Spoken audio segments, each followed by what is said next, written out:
দাড়ির উসিলায় আমাকে ছায়া দেওয়া শুরু করে দিয়েছে।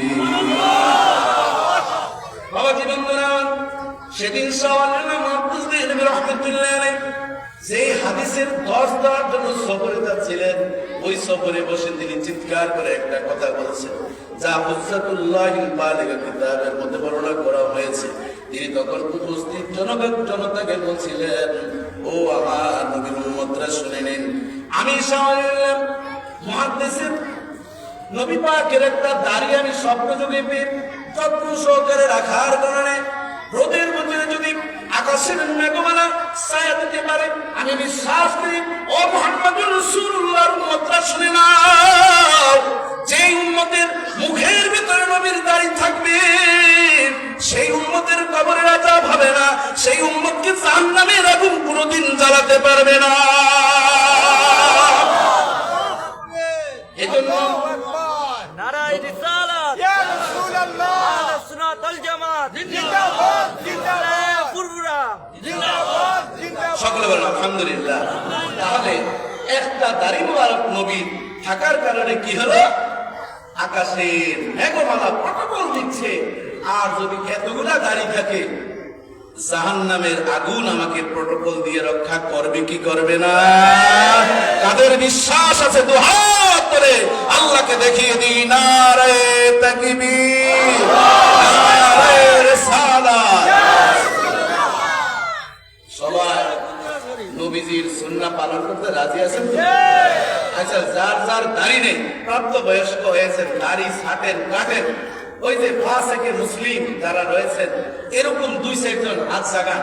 আমি আপনাদেরকে বেয়াদবি করবো না, তারামের কথা বলবো না যে হুজুর এই ওয়াজটা শোনার পরে আমরা 5 জন দাড়ি রাখবো। প্রথম একজন চাই যে হুজুর আমি আর দাড়ি কাটবো না, যেভাবে আছে পয়গম্বর হোসেন নাসাই, মুসলিম, তিরমিজি, সুনানে আবু দাউদ, এই 4টি কিতাবের মধ্যে সিয়াসিত্তার কিতাবের মধ্যে আছে যে স্পষ্ট নবীজি বলছেন দাড়িকে তোমরা লম্বা করো, মুখকে তোমরা খাটো করো। কিন্তু আমরা দেখা যায় ওই যে ফতুয়া দিচ্ছেন নারী পুরুষের আলাদা হলে একটু দাড়ি রাখলেই চলবে। যারা দাড়ি ছাটেন কাটেন বা কামান, আর কামাবেন না, ফেলবেন না, ছাটবেন না, এমন কে আছেন? একটু হাত জাগান তো প্রথমে। কে আছেন? একটু হাত জাগান। আছেন কেউ? একজন দাঁড়িয়ে যান, কলিজা থেকে দোয়া করবে ইনশাআল্লাহ যে হুজুর এতদিন করেছি আর আমি ভুল করব না। একজন একটু দাঁড়িয়ে যান, দাঁড়িয়ে যান, আপনি দাঁড়ান, খাস করে আমরা দোয়া করব। একজন পেয়েছি। আর কে আছেন? এই ফুরফুরা দরবারের মাহফিল, এটি নুরানির মাহফিল, এটি রহমতের মাহফিল। আজকের এই মাহফিল আমি বিশ্বাস করি যারা এই দাড়ি রাখবেন বলে অঙ্গীকার করেন নবীর সুন্নাহকে আর কখনো হাত দিবেন না, বিশ্বাস করি নবী পাকের জিয়ারত নসিব হবেই হবে ইনশাআল্লাহ। আর কে আছেন? আরেকজন দেখতেছে, আল্লাহু বিত্রুন নিরাকুল বিত্রা, একজন দাঁড়িয়েছেন। আর কে আছেন বাবা? আর একজন দাঁড়ায় যে হুজুর আলহামদুলিল্লাহ, আলহামদুলিল্লাহ, নারে তাকবীর, নারে রিসালাত। আরেকজন, 2 জন হয়েছে, আরেকজন 3 জন হলে আপনি আলহামদুলিল্লাহ, উনিও দাঁড়িয়ে একটু ছোট ছোট করেন। আর কমাবেন, বলেন আলহামদুলিল্লাহ, আর জবান খুলে বলেন আলহামদুলিল্লাহ। আল্লাহ কবুল মঞ্জুর করে বলেন আমিন। তাহলে আমরা ফাসিক মুসলিম যারা, তাদের একটা ছোট্ট পরিচয় দিলাম। এবার হচ্ছে ফাসিকুল আকীদা মুসলিম। আমাদের সমাজের মধ্যে কিছু ভাইয়েরা বসবাস করেন, তারা বিভিন্ন ধরনের আগ বাড়িয়ে কথা বলেন। তাদের জন্য আমার কতগুলো বই নিয়ে এসেছে, আকীদা ও ইবাদত বই। এই বইতে আমি লিখেছি আমাদের সমাজের কিছু মানুষরা বলেন তাদের আকীদায় গোলমাল। মুসলমান ঠিকই, তারা বলেন আমার নবী হায়াতুন নবী না, আমার নবী হচ্ছেন মুর্দা নবী, জীবিত নবী না, পচে গলে মাটির সাথে মিশে গিয়েছেন। এরকম মানুষ আমাদের সমাজে আছে না নাই? আমি এখানে 53 পাতা থেকে বিস্তারিত লিখেছি আমার নবী যে হায়াতুন নবী। এটা যদি কেউ বিশ্বাস না করে তার আকীদার ভিতরে ভেজাল আছে না নাই? রাসূলুল্লাহ সাল্লাল্লাহু আলাইহি ওয়াসাল্লাম এখানে দেখুন অনেকগুলো হাদিস, আনাস ইবনে মালিক থেকে আবু হুরায়রা রাদিয়াল্লাহু তাআলা থেকে, আল-আম্বিয়া আহইয়াউন ফি কুবুরিহিম ওয়া ইউসাল্লুনা, নবীরা সকলেই কবরে জীবন্ত এবং তারা নামাজ আদায় করে, ওয়া ইয়ারযুকুনা, তাদেরকে রিজিকও দেওয়া হয়। সুবহানাল্লাহ বলবেন না? বাবাজি বন্ধুরা আমার, শুধু তাই নয়, এখানে আমি 20 থেকে 25টা হাদিস এনেছি। এবং আজকের এই রাতটি হচ্ছে মেরাজের রজনী, রজব মাসের 26তম দিবাগত রাত। রাসূলুল্লাহ সাল্লাল্লাহু আলাইহি ওয়াসাল্লামের 5টা ট্রানজিট হয়েছিল। এর মধ্যে হচ্ছে মুসা আলাইহিস সালামের কবরের পাশে যখন গেলেন, যখন মসজিদে হারাম থেকে রওনা দিলেন, তখন মদিনায় যাওয়ার আগে রাসূল ইসলামকে তনজিদ করা হলো, মারাতু আলা মুসা লাইলাতা উসরিয়া হুয়া কাইমুন ইউসাল্লি ফি কবরিহি। জোরে জোরে বলেন আল্লাহু আকবার। মুসলিম শরীফের 5981তম হাদিস, রাসূলুল্লাহ সাল্লাল্লাহু আলাইহি ওয়াসাল্লাম বলেন, মারাতু, আমাকে চলমান রাখলেন আলা মুসা, মুসা নবীর কবরের পার দিয়ে যখন আমাকে নিয়ে যাওয়া হলো, আমি তাকিয়ে তাকিয়ে মুসা নবীর কবরের দিকে দেখলাম। মুসা নবী দাঁড়িয়ে নামাজ আদায় করতেছেন, আর তার সামনে খানজা ভরা জান্নাতের ফল ফলা দিয়ে আমি দেখতে পেয়েছি। এখন যারা বলে না এটা সঠিক কথা না, তাহলে সে সিয়াসুত্তা মুসলিম হাদিসকে কি বিশ্বাস করলো না, মানলো না, তাহলে দেখা যায় আপনি আর আমি সলিমউদ্দিন, কলিমউদ্দিন, রহিমউদ্দিন মুসলিম শরীফের হাদিসকে না মানলো কিছু আসে যায়? ওনাদের জীবনী যদি বলতে চাই আপনারা ঠান্ডা হয়ে যাবেন। ইমাম বুখারী রাহমাতুল্লাহ আলাইহি 5373, 74, 75, যাই হোক 7500-এর মতন হাদিস লিখেছেন। যতবার হাদিস তিনি লিখেছেন ততবার তিনি উজু করেছেন, কোন বর্ণনায় গোসল করেছেন। প্রথমবার তিনি বাইতুল্লাহর পাশে বসে বসে লিখেছেন, এরপর মসজিদে নববীর পাশে রওজা মুবারকের পাশে এসে উজু গোসল করে রাসূল সাল্লাল্লাহু আলাইহি ওয়াসাল্লামকে শুনিয়েছেন। নবীজি যখন সত্যাটা সত্য বলে সত্যায়ন করেছেন, অ্যাটেস্ট করেছেন, এরপরে তিনি বুখারী শরীফের ভিতরে হাদিসটি লিখেছেন। জোরে জোরে বলেন আল্লাহু আকবার। ও কেমন বুখারী হাদিসের সনদ যাচাই করার জন্য তিনি গেলেন, গিয়ে দেখতেছেন একজন ঘাস কাটতেছেন, গরু চড়াচ্ছেন, ছোট্ট করে সালাম দিয়ে বললেন, এই গরুটা আমার, ক্ষেতকার অমুক চাচা। বলল আচ্ছা ঠিক আছে, আসসালামু আলাইকুম। পাশের খাদেম বলেন, হুজুর আসলেন সফর আছে, এর জন্য যাচ্ছেন কেন? কয় না, আমি যে উদ্দেশ্যে এসেছি আমার জবাব পেয়ে গেছি। কারণ তিনি দেখতেছেন গীবত যদি করেন গুনাহ হবে, এর জন্য তিনি বললেন না। কিন্তু পরবর্তীতে যখন হাদিসের দর্শে বসলেন, তখন ওই যে খলিফা ছিল, সফর সঙ্গী ছিলেন, তিনিও সেখানে ছিলেন। তিনি বললেন, আমি কোন এক জায়গায় সফরে গেলাম, অমুক বড় একজন মুহাদ্দিস তার থেকে হাদিস যাচাইয়ের জন্য, কিন্তু গিয়ে দেখতেছি তিনি তার গাভীকে ঘাস খাওয়াচ্ছেন আরেক ক্ষেত থেকে, কাটছেন আরেক ক্ষেত থেকে, ওই গরুর তিনি যে ঘাস খাওয়াচ্ছেন আরেকজনের ক্ষেতে, ওই গরু দুধ দেয়, আর ওই দুধ খেয়ে তিনি তার ব্রেনটাকে ঠান্ডা করে, আর যিনি এরকম পরের হক নষ্ট করে না জিজ্ঞাসা করে গরুকে ঘাস করে কাজ করেন, তার ভিতরে তাকওয়া নেই, পরেশগারিতা নেই। তার কাছ থেকে হাদিসের সনদ যাচাই করলে এটা আমার পয়গম্বর পর্যন্ত পৌঁছবে না। জবান খুলে বলেন আল্লাহু আকবার, জবান খুলে বলেন আল্লাহু আকবার। এজন্য বাবাজি বন্ধুরা আমার, আল্লাহ নাযিল করেন, ইন্না কিরামাকুম ইনদাল্লাহি আতকাকুম। পৃথিবীর মধ্যে সবচেয়ে দামি ওই ব্যক্তি যার মধ্যে আল্লাহর ভয় আছে। জোরে জোরে বলেন সুবহানাল্লাহ।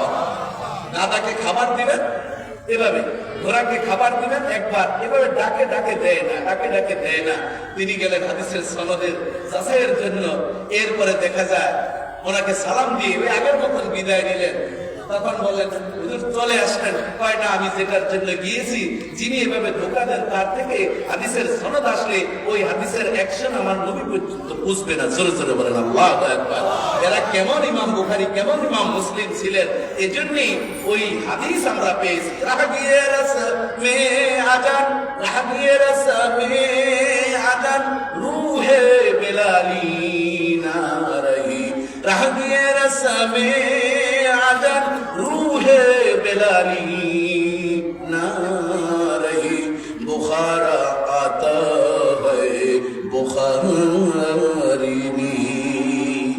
সারা পৃথিবীর মসজিদ থেকে আজান আসে। বেলাল মসজিদে নববীতে যখন আশহাদু আল্লা ইলাহা ইল্লাল্লাহ বলতেন, বেলাল বলেন, আমি আল্লাহকে দেখে দেখে আল্লাহকে সাক্ষী দিতাম। আমি যখন আশহাদু আন্না মুহাম্মাদুর রাসূলুল্লাহ বলতাম, আল্লাহর কসম করে বলছি, আমার হায়াতুন নবী জিন্নাহ নবী হুজরা মুবারকের মধ্যে থাকতেন ঠিকই, আমি নবীর নামটা নিতাম, নবীর প্রতিচ্ছবিটা আমার সামনে ভেসে উঠতো। এজন্য নবী দুনিয়ার জমিন থেকে যখন বিদায় নিলেন, বেলাল যখনই আশহাদু আন্না মুহাম্মাদুর রাসূলুল্লাহ বলতেন, সাথে সাথে জমিনের মধ্যে ফিট হয়ে পড়ে যেতেন। এজন্য শায়ের বলেন, রাহগিয়ে রসমে আজান, রূহে বেলালি না রহি, বুখারা আতা হ্যায় মগর বুখারি नहीं। বেলালের আযান, আল্লাহর ভয়ে তিনি আযান দিতেন, আল্লাহকে কলিজার ভিতরে কলবের ভিতরে লালন করে আযান দিতেন। এজন্য বেলালের আজানের ভিতরে অশুদ্ধ হয়েছিল, আশহাদুর জায়গায় জাদু বলতেন। সাহাবায়ে কেরামের মধ্যে থেকে কিছু কিছু সাহাবায়ে কেরাম বলতেন বেলালের আজান সুন্দর, বেলালের কণ্ঠ ভালো না, আমরা একটা ইন্টারভিউ নিয়ে নিই, মসজিদে নবী এখন সুন্দর, ভালো একজন মুয়াজ্জিনের দরকার। ভালো একজন মুয়াজ্জিন নিয়োগ দেওয়ার জন্য ইন্টারবোর্ডের কমিটি 3 জন করা হলো। এর ভিতরে আবু বকর, ওমর রাদিয়াল্লাহু তাআলা, ওসমান রাদিয়াল্লাহু তাআলা ছিলেন, কোন বর্ণনায় সাহাবী রাদিয়াল্লাহু তাআলা ছিলেন। সুন্দর কুকিলা কণ্ঠের মুয়াজ্জিন নেওয়া হলো। চেহারার ভিতরে বেলালের অনেক দাগ, যাকে নিয়োগ দেওয়া হলো তার হচ্ছে তাসরুন নাজিরিন। ওই চেহারাটা এমন ইসুফ নবীর মতন, দেখলেই মায়া লাগে, দেখলেই মায়া লাগে, তাকিয়ে থাকতে মন চায়।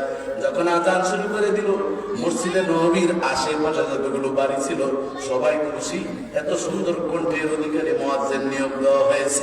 আমার নবী জোহরের নামাজের পর খাবার দাবার খেয়ে সবসময় তিনি কাইলুলা করতেন। এই কাইলুলার অনেক গুণাবলী রয়েছে। আমরা কাইলুলা করতে গিয়ে নাইমুমা করে বিলি ঘুম দিয়ে যাই। আমার রাসূল সাল্লাল্লাহু আলাইহি ওয়াসাল্লাম কাইলুলার অবস্থায় জিবরাইল আলাইহিস সালাম চলে আসলেন। যারা হজ করতে গিয়েছেন, নবীর রওজা মুবারকে গিয়েছেন, একটা গেট আছে, বাবে জিবরাইল আছে না নাই? আমি যখন 11 সালে গেলাম, বড় একটা তাবান্না, যেভাবে হোক, এখন অনেক নিয়ম কানুন, তখন কিন্তু এত নিয়ম ছিল না। সেখানে আমি গেছি, আহলে সুফারা যেখানে বসে সেখানেও বসেছি। আর মনে মনে ভাবছি, আরে এটা তো সেই দরজা, যেই দরজা দিয়ে আমার পয়গম্বরের কাছে একবার নয়, দুইবার নয়, 6000 বার জিবরাইল আমিন আলাইহিস সালাম আমার নবীর কাছে অফিস করেছে। এটা তো সেই দরজা, সেই দরজা দিয়ে জিবরাইল যিনি রুহুল আমিন, তিনি প্রবেশ করেছেন। তিনি এসে পয়গম্বরকে সালাম দিলেন, আসসালামু আলাইকা ইয়া রাসূলুল্লাহ। নবীজি সালামের উত্তর নিলেন। নবীকে বললেন, ইয়া রাসূলুল্লাহ, ইয়া হাবিবাল্লাহ, আল্লাহ জানতে চেয়েছেন কেন আজকে ফজরের নামাজের আযান হয় নাই, কেন আজকে যোহরের নামাজের আযান হয় নাই, 2 ওয়াক্ত নামাজের কেন আযান হয় নাই। রব্বুল আলামিন আপনার কাছে জানার জন্য আমাকে পাঠিয়েছেন। আসলে আযান হয়েছে কি হয় নাই? আগের চেয়ে সুন্দর কণ্ঠ না খারাপ কণ্ঠ? চেহারা আগের চেয়ে মুয়াজ্জিনের চেয়ে চেহারার মুয়াজ্জিন, ওই মুয়াজ্জিনের চেহারা ভালো না খারাপ? সব কিছুই ভালো ছিল, কিন্তু আমার নবীর সাথে সাথে বললেন, ও জিবরাইল, আযান হয়েছে, সব সুন্দর মতো হয়েছে, কিন্তু জিবরাইল বারবার বলে আযান হয় না। নবীর কত সত্য, জিবরাইলের কত সত্য। আমার নবীর কথাকে যদি কেউ মিথ্যা বলে, তার ঈমান থাকবে? ঈমান কোনদিন থাকবে না। বাবা জীবনরা আমার গভীর মনোযোগ সহকারে আজকে ইসলামপুরে এই মজলিসে বসেছেন, নবীর এই কথাগুলো যদি মন দিয়ে শুনেন, যাদের ভাগ্য ভালো, নবীর প্রেমে যদি একটু চোখের পানি ঝরে যায় রে বাবা, ওই চোখের পানির মাধ্যমে রব্বুল আলামিন জাহান্নামের আগুন রে নিভাইয়া দিবে। নবীর প্রেম নিয়ে যারা ইসলামপুরে আজকের মাহফিলে বসেছেন, নবীর প্রেমটাকে লালন করে নবীর আমলগুলো, সাহাবায়ে কেরামের আমলগুলো যদি একটু অন্তরের ভিতরে লালন করতে পারে, যাদের ভাগ্য ভালো, হায়াতুন নবী, জিন্দা নবীর জিয়ারত নসিব হয়ে যেতে পারে। নারে তাকবীর, নারে তাকবীর, নারে রিসালাত, ফুরফুরা দরবার শরীফ, ইসলামপুর দরবার শরীফ, জনাব হযরত মাওলানা ডক্টর মুফতি আল-আনসারী সাহেব, জনাব হযরত মাওলানা ডক্টর মুর্শিদ আল-আনসারী সাহেব। বাবা জীবনরা আমার গভীর মনোযোগ। রাসূলুল্লাহ সাল্লাল্লাহু আলাইহি ওয়াসাল্লাম বলেছেন আযান হয়েছে, জিবরাইল বলতেছেন, ইয়া রাসূলুল্লাহ, আযান হয় না। এরপর রাসূলুল্লাহ সাল্লাল্লাহু আলাইহি ওয়াসাল্লাম বলেছেন, ভালো মুয়াজ্জিন নিয়োগ দেওয়া হলো, চেহারা অনেক সুন্দর। বেলালের আযান যে অশুদ্ধ, আসলে রে বাবা, বেলালের আযান অশুদ্ধ ছিল না, শুদ্ধই ছিল। কেন তিনি জাদু বলতেন, এর সম্পর্কে আমরা হাদিসের মধ্যে যখন পড়ি, বাবা জীবনরা আমার সিরাতে মুস্তাফা নামক একটা কিতাব আল্লামা ইবনে ইসকান্দরী রাহমাতুল্লাহ আলাইহি লিখেছেন। বেলালের যিনি মনিব ছিলেন, মালিক ছিলেন, ওই বেলালের মনিব, বেলাল যখন লা ইলাহা ইল্লাল্লাহর স্লোগানটা বিশ্বাস করে জবানে বলতো, তাকে উত্তপ্ত মরুভূমির ভিতরে, বুকের ভিতরে পাথরগুলো চাপা দিয়ে দিয়েছে। বেলাল রাদিয়াল্লাহু তাআলা আনহুকে ঘোড়ার লেজের সাথে বেঁধে এভাবে তাকে এই মরুভূমির ভিতরে এমন ভাবে চাষাবাদের মতন জমিনে যেমনি ভাবে চাষ দেয় সেই অবস্থা করা হয়েছে। এই জন্য বেলালের পায়ের ভিতরে আঘাত ছিল, বেলালের হাড্ডিগুলো ভেঙে গিয়েছিল, গুস্তগুলো খসে খসে পড়েছিল। এরপরও বেলাল লা ইলাহা ইল্লাল্লাহ মুহাম্মাদুর রাসূলুল্লাহ সাল্লাল্লাহু আলাইহি ওয়াসাল্লাম জবান থেকে তিনি যখন ছাড়েন নাই, বেলাল রাদিয়াল্লাহু তাআলার মালিক মুনিব জিহ্বাটা টান দিয়ে জমিনের ভিতরে একটা পেরাক মেরে দিয়েছিল।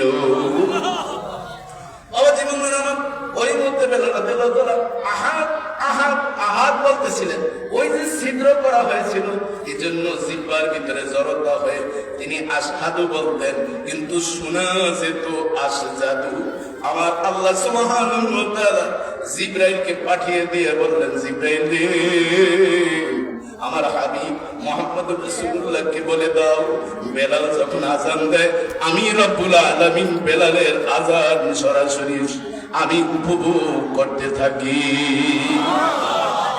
সেই সাহাবী আযান দিয়েছেন, তার আযান শুনলেন, সবই শুনলেন, কিন্তু ওই আযান আর সাহায্য পর্যন্ত পৌঁছে না। কারণ বেলালের আযান যদিও শুদ্ধ শোনা যায়, আসলে ওই আহাদ আহাদ আহাদ তার জিহ্বাটাকে আল্লাহকে উপহার দিয়েছেন। আল্লাহ আল্লাহ কা মুবারক নাম হয়, আল্লাহ আল্লাহ কা মুবারক নাম হয়, আল্লাহ আল্লাহ মুমিন কাম হয়। আল্লাহ আমার একটা বরকতি নাম, এটা মুমিনের কাম। বেলাল রাদিয়াল্লাহু তাআলা ওই আল্লাহ নামটা এই জবানের মধ্যে এত বেশি তিনি প্রয়োগ করেছেন, এই জিহ্বার ভিতরে বিজ্ঞানীরা এখন গবেষণা করে দেখেছেন একটা জিহ্বার মধ্যে ৮০,০০০ টেস্টার আছে। কয়টা? কারেন্টের থাকে একটা, আর আল্লাহ তাআলা একটা জিহ্বার মধ্যে ৮০,০০০ টেস্টার দিয়েছেন। আপনি মুখে যদি একটু চা দেন সাথে সাথে বলবে এটা চা, একটু পরে যদি কফি দেন বলবে এটা কফি, আবার যদি মিষ্টি দেন বলবে মিষ্টি, আবার যদি তেঁতুল দেন তখন বলবে এটা টক। এরকম ভাবে একসাথে ৮০,০০০ যদি আপনি ঢুকাতে পারেন, যেটা কোয়ার্টার সেকেন্ড ইকু সেকেন্ডের মাধ্যমে জবাব দেয়, সেটা হচ্ছে আল্লাহ প্রদত্ত মানুষের জিহ্বা। জোরে জোরে বলেন আল্লাহু আকবার। বাবা জীবন করে আমার এজন্য ইমাম মালিক রাহমাতুল্লাহ আলাইহি বলেন, ও নবীর উম্মতরা শুনো, আলা বিযিকরিল্লাহি তাতমাইন্নুল কুলুব। এই অন্তরের খোরাক হচ্ছে প্রশান্তির মাধ্যম হচ্ছে আল্লাহর জিকির। এই জিকিরের মাধ্যমে তোমার জিহ্বাটাকে যদি উর্বর করতে থাকো, এই জিহ্বা কোনোদিন বসবে না। এই জিহ্বা তোমার পক্ষে সাক্ষী দিয়ে তোমাকে আল্লাহর জান্নাতের মেহমান বানিয়ে দিবে। বাবা জীবন গভীর মনোযোগ। এই ফাসিকের আকীদা, ফাসিক মুসলিম আকীদা, যাদের আকীদার গোলমাল রয়েছে, আকীদা ফাসিকুল আকীদা মুসলিম যারা আমার নবীকে হায়াতুন নবী মানে না, নবীকে আপনার আমার মতো সাধারণ মানুষ বলে, তাদেরকে আমি বলবো মুসলিম শরীফের হাদিস, নবীজি নামাজ পড়ালেন, নামাজের সালাত যখন ফিরালেন, আমার এই বইয়ের ভিতরে বিস্তারিত আমি আলোচনা করেছি। নবীজি সালাম ফিরিয়ে বললেন, আতিমুর রুকুআ ওয়াস সুজুদা, তোমরা তোমাদের রুকু এবং সিজদা নতুন করে দাও, সুন্দরভাবে তোমরা নামাজটা পড়ো। সাহাবায়ে কেরাম বললেন, সুবহানাল্লাহ ইয়া হাবিবাল্লাহ, নামাজ তো আপনার সাথেই করেছি, আপনি ইমামতি করেছেন, নামাজ পড়েছি। আমার নবী আবার বলছেন, ওয়াসল্লি, তোমরা আবার নামাজ পড়ো। সাহাবীরা বললেন, ইয়া রাসূলুল্লাহ, নামাজ তো আদায় করেছি। আবার নবী বললেন, সল্লে, নামাজ আদায় করো। তখন রাসূল সাল্লাল্লাহু আলাইহি ওয়াসাল্লাম তৃতীয় পর্যায়ে জবাব দিলেন, আতিমুর রুকুআ ওয়াস সুজুদ, তোমরা রুকু এবং সিজদা যথাযথ আদায় করো। ফাইন্নী লা আরাকুম মিন যাহরি, আমি তোমাদেরকে সামনে তোমরা যেমন দেখো, আমি নবী পেছনের দিকে তেমনি ভাবে তোমাদেরকে দেখেছি কেমন নামাজ তোমরা পড়েছো। তোমরা যেমন সামনে দেখো, আমি যদি মুহাম্মদুর রাসূলুল্লাহ সাল্লাল্লাহু আলাইহি সাল্লামকে রব্বুল আলামিন এবং নবীর শিশির মোহরে নবুয়ত দিয়েছেন, এই খতমে নবুয়তের মাধ্যমে মোহরে নবুয়তটা হচ্ছে এরকম মুবিন, এটা যেদিকে তাকায় সেদিকে ঘুরে, যেদিকে তাকায় সেদিকে ঘুরে। আমার প্রাণের নবীর কল্প যখন ঘুরে যায় পেছনের দিকে, রব্বুল আলামিন ওই মোহরে নবুয়তটাকে পেছনের দিকে ঘুরিয়ে দেয়। এজন্য আমার নবী বলেছেন, ফাইন্নী লা আরাকুম মিন যাহরি, আমি পেছনের দিকে তোমাদেরকে দেখতে পেয়েছি কেমন তোমরা নামাজ আদায় করো। তাহলে নবী কি হায়াতুন নবী না জিন্দা নবী? নবী কি আপনার আর আমার মতন সাধারণ মানুষ নাকি আলাদা? বাবা জীবন নবীজি হাঁটতেছেন মরুভূমিতে। আব্দুল্লাহ ইবনে আব্বাস রাদিয়াল্লাহু তাআলা আনহু নবীজির সফর সঙ্গী ছিলেন। হঠাৎ করে নবীজি আনমনা হয়ে একা একা যেন কি কথা বলতেছেন। আব্দুল্লাহ ইবনে আব্বাস রাদিয়াল্লাহু তাআলা আনহু বলেন, আমি একটু বিব্রত হয়ে গেলেন। নবীজি একা একা কথা বলতেছেন। যখন কথা বলা শেষ হয়ে একটু সামনে যখন চলে গেলেন, আমি বললাম ফেদাকা বিউম্মি ইয়া রাসূলুল্লাহ, নবী গো আমার মা বাবা আপনার কদম মোবারক উৎসর্গিত হোক। রাহমাতুল লিল আলামিন, একটু আগে আপনি একা কি যেন কি কথা বলছিলেন, নাকি ওহী নাযিল হয়েছে?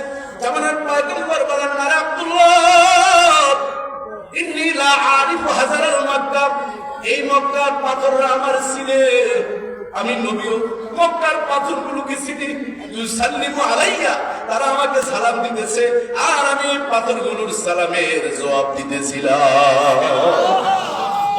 বন্ধুরা, রহমাতুল্লাহ পাশে দিয়ে যখন যেতেন, 7.5 কিলোমিটার দৈর্ঘ্য লম্বা, 3.5 কিলোমিটার প্রস্থ। নবীজি হঠাৎ করে বুখারী শরীফের হাদিস, নবীজি সাহাবায়ে কেরামদেরকে বলতেন, আন্নাল জাবালাহু জাবালাহু ইহুব্বুনা নুহিব্বু, এই উহুদ পাহাড় আমাদেরকে ভালোবাসে, উহুদ পাহাড়কে তোমরাও ভালোবাসো। আমি নবী উহুদ পাহাড়ে ভালোবাসি, উহুদ পাহাড় আমারে ভালোবাসে। আমরা যেমন উহুদ পাহাড়কে ভালোবাসি, উহুদ পাহাড়ও আমাদেরকে ভালোবাসে। এই ভালোবাসার কারণ আছে না নাই? রাসূলুল্লাহ সাল্লাল্লাহু আলাইহি ওয়াসাল্লামের 4টা হাদিস নিয়ে পৃথিবীর মধ্যে একবার বড় একটা সেমিনার হয়েছিল। লন্ডনের একটা ইউনিভার্সিটি আছে, বার্নি ইউনিভার্সিটি। গুগলে সার্চ দিবেন বার্নি ইউনিভার্সিটি। ওই বার্নি ইউনিভার্সিটিতে 2 জন বড় ডক্টরকে আনা হয়েছিল। একজনের নাম ডক্টর আতাহাজি, আরেকজনের নাম ডক্টর মুর্শিদ। কয়জন ডক্টর? ডক্টর আতাহাজি, আরেকজনের নাম কি? ডক্টর মুর্শিদ।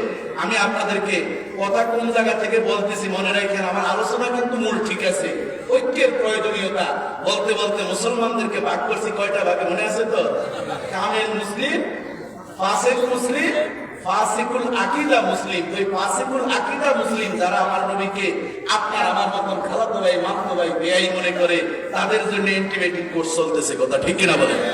বাবাজি বন্ধুরা আমার, রাসূলুল্লাহ সাল্লাল্লাহু আলাইহি ওয়াসাল্লামের 4টা হাদিস নিয়ে বার্নি ইউনিভার্সিটিতে একবার বড় একটা সেমিনার হয়েছিল। ওই সেমিনার ভিতরে 2 জন বিচারক ছিল, একজন ডক্টর মুর্শিদ, আরেকজন ডক্টর আতাহাজি। তার মধ্যে একটা হাদিস, আন্নাল জাবালাহু ইহুব্বুনা নুহিব্বু, নবীজি বলেন উহুদ পাহাড় আমাদেরকে ভালোবাসে, আমরাও উহুদ পাহাড়কে ভালোবাসি। ওরা বলল, তারা ছিল কানাডার 59 জন বিজ্ঞানী, তারা আমার নবীর হাদিস নিয়ে গবেষণা করেছেন। যদিও নবীজির মানে না, নবীজির বিরোধিতা করতে গিয়েও আমাদের নবীজিকে নিয়ে গবেষণা করে আরো দাম বাড়িয়ে ফেলছে। কথা ঠিক কিনা বলেন? অনেক সময় দেখবেন কিছু পোশাকান্তা মানুষকে নিয়ে আলোচনা করে আরো বেশি ভাইরাল করে দাম বাড়িয়ে দেয়। কথা ঠিক কিনা বলেন? যদি এখানে যদি আমাদের জাবের ভাই বা জবের ভাই উনি যদি এখানে লেখেন যে এখানে প্রবেশ করবেন না, এখানে ফুরফুরা হুজুর বিশ্রামে আছে, একটু হইলেও উকি ঝুঁকি দিয়া ওইটা দেখে আসলে হুজুরে আছে না নাই একটু দেখি। কথা ঠিক কিনা বলে? যদি পেশাব করবেন না, করলে 50 টাকা জরিমানা, একটু পোতা দিয়ে হইলো 2 ফুটা দিয়ে যায়। কথা ঠিক কিনা বলেন? আমি একবার জাফলং গেলাম, ওখানে ওই পাশে ভারত, এই পাশে কি বাংলাদেশ, একটা কাঁটাতারের বেড়া। অবাক হয়ে গেল, 3-4 যুবক ছেলে লাভ দিয়ে যায় তারের ওই পাশে গিয়া, আমি এবং ভারত আস্থা একটা ভারত বলে ওর সাথে আছে। তার মানে ওদের লাভ দিয়ে ওই পারে গেছে, ওই বিএসএফ গুলি করতে পারে নাই। এই যে আমি এখন আছি, সুস্থ অবস্থায় ফেরত আইছি। কোথায় থেকে ফেরত আইছে? ভারত থেকে আইছে। কতটুকু মানে লাভ দিলে গেলেই কি ভারত, মানে ওখানে নিষেধ।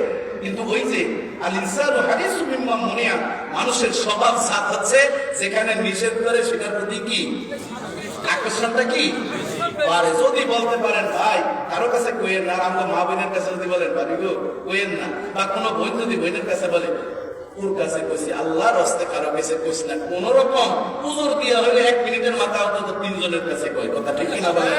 বিনা প্রচারে, মাইকিং ছাড়া আপনি যদি কোনো প্রচার করতে চান, ওই ব্যবস্থা করতে কি নিষেধ করে দিয়ে দেখবেন যে কি পরিমাণ প্রচার হয়ে যায়। কথা ঠিক কিনা বলেন?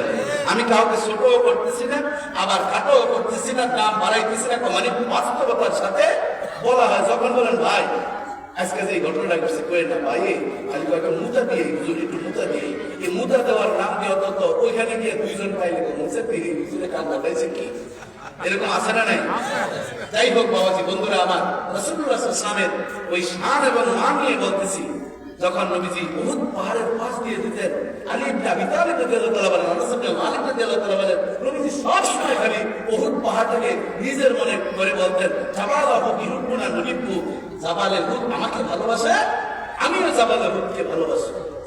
কানাডার কোন সাহিত্য বিজ্ঞানী বললাম তোমাদের নবী মুহাম্মদ তিনি বলেন সত্যবাদী, তিনি বলে আল আমিন, কিন্তু তিনি এক নম্বর মিথ্যাবাদী। জোরে জোরে বলেন নাউজুবিল্লাহ।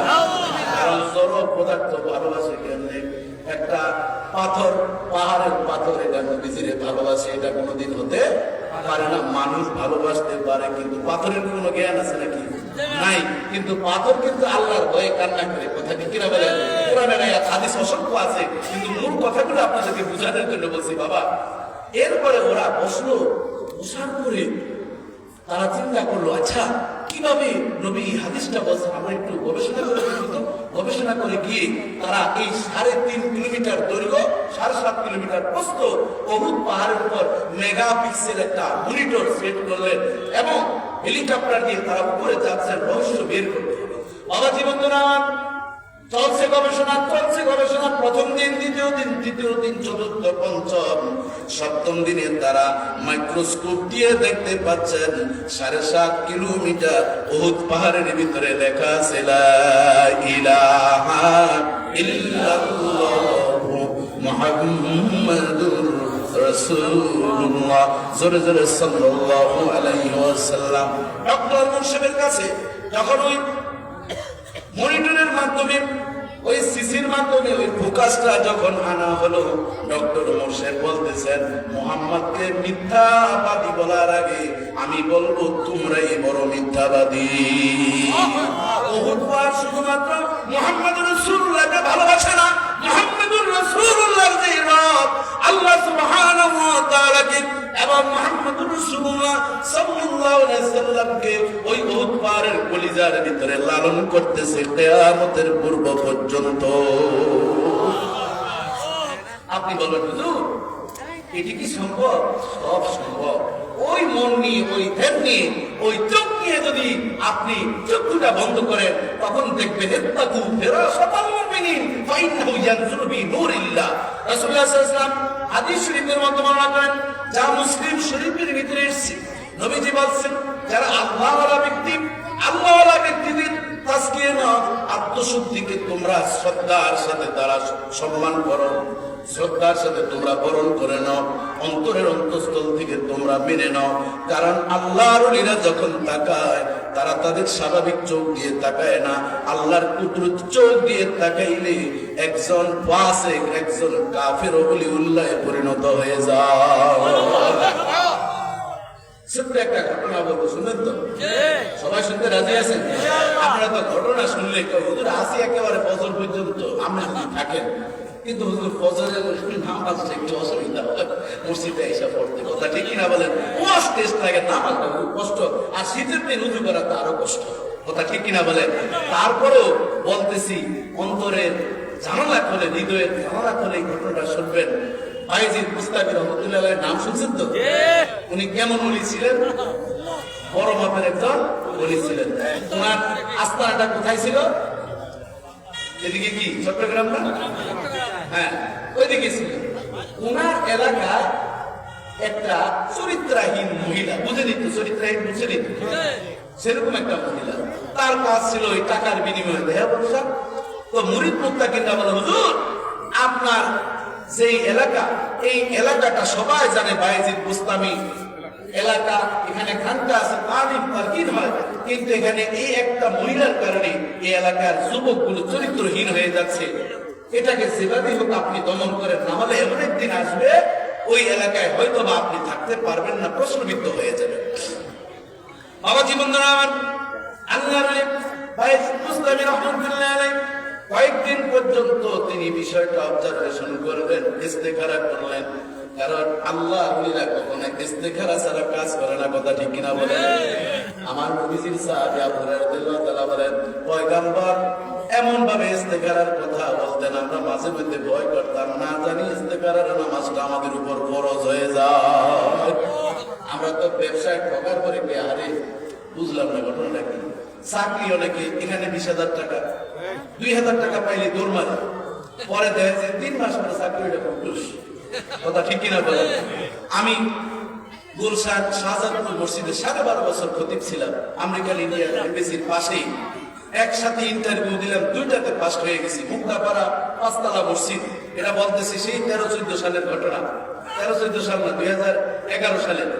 ওখানেও পাস, এখানেও পাস। এখন আমাকে দুই জায়গা থেকে নিয়োগপত্র, আমি বড় চিন্তিত হয়ে গেলাম, ইস্তেখারা করলাম, দেখলাম যে পজিটিভ কি চিন্তা সেটা আমি পাইছি, যোগদান করলাম গুলশানে। এরপর দেখেন ভাগ্য কি, এর আগে একবার নামাজ পড়ে আসছে উত্তরা 6 নম্বর সেক্টরে পার্কের পাশেই যেই বড় মিনারালা মসজিদটা, যারা উত্তরা গেছেন হয়তো জানেন, সেখান থেকে সেক্টরের হিসাব ফোন দিল, হুজুর যতজন নামাজ পড়াইছে আপনারটাই সবচেয়ে ভালো, আপনাকে কোয়ার্টার দেওয়া হবে।